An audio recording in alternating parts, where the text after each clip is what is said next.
It's go time. If you're new to the channel, thank you for taking the time to join in. This is your boy ED. For all you smart and intelligent folks out there, that just simply means Ed. But wait. Catch this. I mean, wait a minute. I didn't mean, well, yeah, catch this. Picture this. The cornerstone of every project is a solid business case. Again, every project success is really truly driven from a really good business case. If you stay tuned to today's episode entitled, What is a Business Case in Project Management?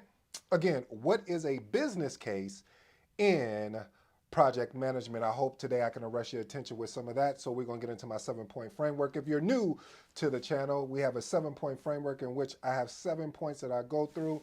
And after that 7 point, it's a wrap. So let's jump into our first point. A business case for project management, defining project justifications. Before I jump into that, I want to say something about the business case for project management. A lot of times what we will do as project managers, because we'll get comfortable, is we'll look at just the charter and forget about the business case. The charter is such a great tool, according to PMI and according to most industries, or I should say where project management is practiced. The project charter normally initiates the project manager. I've seen it in other organizations where the project manager is responsible for the charter. Some organizations you're not responsible. So again, I want to bridge that caveat as far as when is the project manager responsible for the charter, or is the PMO or the sponsor or whoever responsible for the charter. So it could be a mixture of both. I've seen it in done both ways. But getting back to defining the project justification, the reason why the business case does, the business case provides an outline of the rational items behind the actual projects, i.e., or for example, detailing purpose, detailing benefits, and really aligning with the organizational goals. See, the whole purpose of normally when a project's been created, and sometimes family, this information is not shared with us, and so you're kind of getting really some behind the scenes, because a lot of times we just like, okay, we got the charter, boom, we're off to the races. And really, we didn't even think to go back and look. I've been guilty of it, so I'm not judging you. I'm pointing the same fingers at you that I'm pointing at myself. Like, man, yeah, I know I had to do better there. But it was like, why are we doing this project? You know, we need to get back to, I like what Myron Golden was talking about in one of his latest videos, of talking about think like a genius, but I think like a genius or talk like a third grader. And the premise of it was, he was saying that we have to get back to being able to articulate things out in a way almost a third grader could really pick up what you're saying. And that is the whole thing with the business case, is we have to be able to understand, why are we doing this? Like, why are we doing this project? I mean, and that is going to give you some context of the importance or the priority of that actual project. Okay, I drained that slide too long. I apologize. Let's get on to the financial visibility. So what a business case does, it provides you a financial analysis, of the project, the projected project cost, the revenue potential, and what I love is the ROI, or return on investment. Point number 3, risk assessment. You know, I'm always big on talking about risk because, again, I truly feel, and again, it's subjective, it's a forgotten thought. Either they confuse risk and issues together, like, oh, we have an issue, and you're like, okay, well, what do you mean by that? It's like somebody telling me, oh, what's in your project plan? And you're like, are you talking about that or the schedule? So making sure we have clarity around the actual risk and doing a proper risk assessment. And again, I do understand risk do have that uncertainty, or is uncertain, but it really helps us if we have to address that issue. We can make better informed decisions about the project feasibility. Let's move on to point number 4, stakeholder alignment. Listen, a good business case really, and I do mean really, align stakeholders on their needs, and also it gains support. I don't know if you ever heard that. It's like, and I've leveraged this when I first learned about the technique. I actually did it on one of my projects, and the stakeholder alignment that I got on that, it was one of those aha moments. It was like ding, and I was like, oh, we got to do this more. It's more or less, and what I'm describing here, family, is saying, like, let's say, like, for instance, when I was saying about the stakeholder alignment, let's say you want to get your stakeholders aligned. One of the ways is, and let's say we're working on a particular document, one of the ways is to give your recommendations and or suggestions and say, all right, team, what's your recommendations and suggestions? Okay, you take their information and what you have, you combine it together to form one particular artifact. And the reason why you want to do that, and it seems like, oh, this, yeah, that's common sense. Well, a lot of people don't do it, including me. I was one of those people because I was like, this is the artifact, this is what we're doing. And I was like, wait a minute. I didn't get the stakeholders involved in this artifact, so they're not going to have the same ownership of it that I have. They won't share that same ownership, that same desire to make sure. So being able to do that, family, of getting engagement with your stakeholders, of course, early and often, and then if you find out new stakeholders, then bringing them on as well. Point number 5, resource allocation.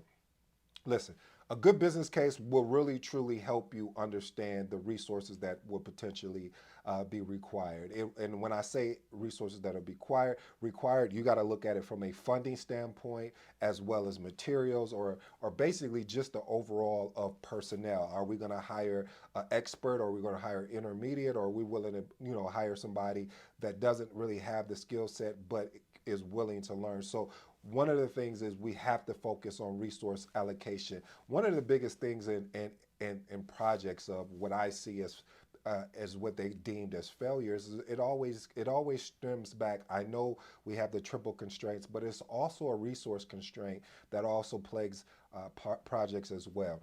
Let's move on to point number 6. Project scope and deliverables. Ooh, I love that. Project scope and deliver. What that basically do, when you have a clearly defined project scope and a clearly defined of what I expect as far as deliverables to get out of this project, stakeholders and you have a consensual understanding that I know what is supposed to come out of it. Like, it's not going to be a surprise. Like, you're not going to go and build me. If I say I want a swing set, you're not going to go get a rope and put a tire on it and say, here's your swing set. Like, we have a understanding of what we agreed upon and what we're going to go and execute on. So when you're looking at that, family, one of the strong pieces of a business case, it really should articulate and illustrate to you how the final outcome of it is. Not the result, I'm talking about the outcome. Now there's a two, as you know, if you've been watching me, there's two differences. When I learned this from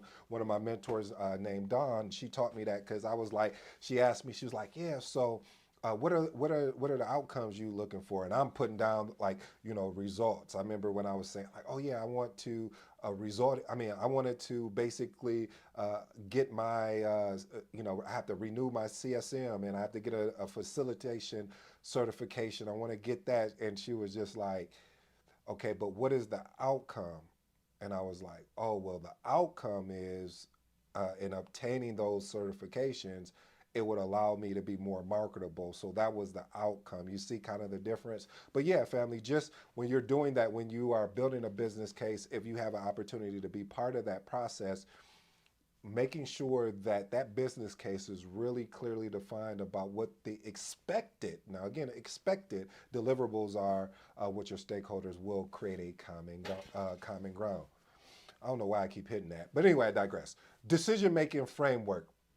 Now, what this is point number 7. What I love about this, and you don't really hear a lot about that, a decision-making framework, because what it does is it allows you to, it's really, I call it a guide or a light. Let's call it a light. I really like that one.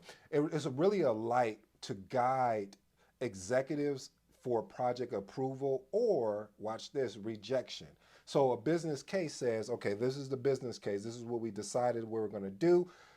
And as we're going along, it's really a framework, it's a structure framework that it says, when we need to say, okay, well, this is the direction we're going, leadership, and they're like, well, no, because based on the business case, you shouldn't be going that way. You should be going this way. And so that's one of the things, again, and I know it's not talked about a lot. We talk more about the charter, which is another great artifact within the project management toolbox.